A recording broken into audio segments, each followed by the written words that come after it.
North Carolina. Good evening, Texas and South Carolina. As time is running out to save TikTok, I will share this. And for now, it seems a good idea to recon over at Clapper, just in case they don't get their brains straight over there in Congress. That they're destroying our playground, our digital property, and they want us to react as if it's normal. Sean Hannity, this isn't the main subject, but Sean Hannity's been bad-mouthing Congress for its ability to take someone's property. I forget the legal name. Sean Hannity has been totally against the ability to take someone's home and create a business or any other thing using the power of Congress. He's all for the power of Congress taking our home, called TikTok, our playground, and repurposing it for their usage. You can't have it both ways, Sean. You're a traitor. If you think they can't take your home, you should be against them taking our playground. That said, North Carolina. That said, Texas. The main point here. Who is young enough to have been recently in high school and college, studied the history of our society pre-minimum wage, pre-guaranteed 2 days off, and pre-guaranteed vacations, unpaid for the longest, pre-union? Who has studied that history? Here's a brief history.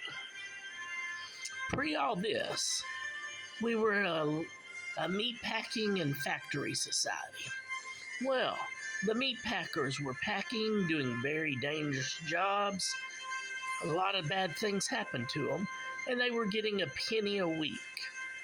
Essentially nothing. Of course, you could get a lot for a few pennies back then. But you were not guaranteed so much as 2 days off.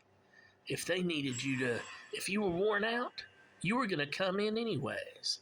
You were going to work all week, all 7 days for that penny. Well, it got very bad. The meat packers decided to go on strike.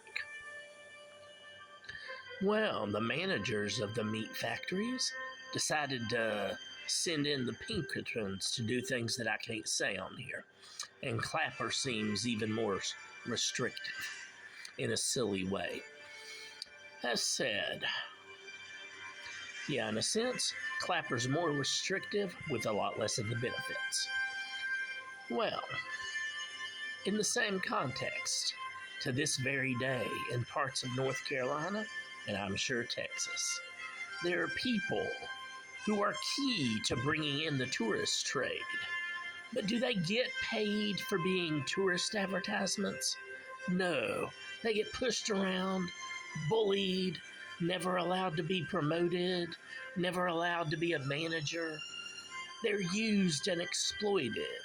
And if they can even get a job that they're paid, they're never allowed to grow from that job.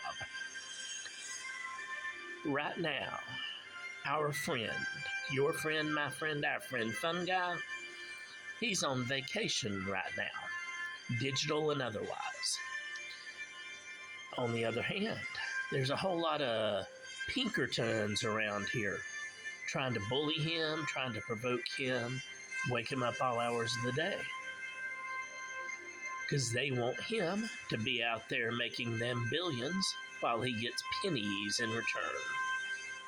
Well, these happen to be the descendants of the managers of the meat packers.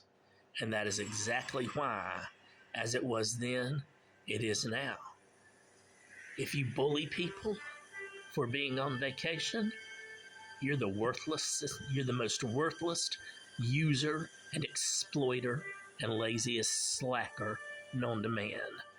If you don't even want them to have 2 days off, and you don't want to pay them or give them very good things for the money they're bringing your town, you're literally using and exploiting them and making sure they never succeed.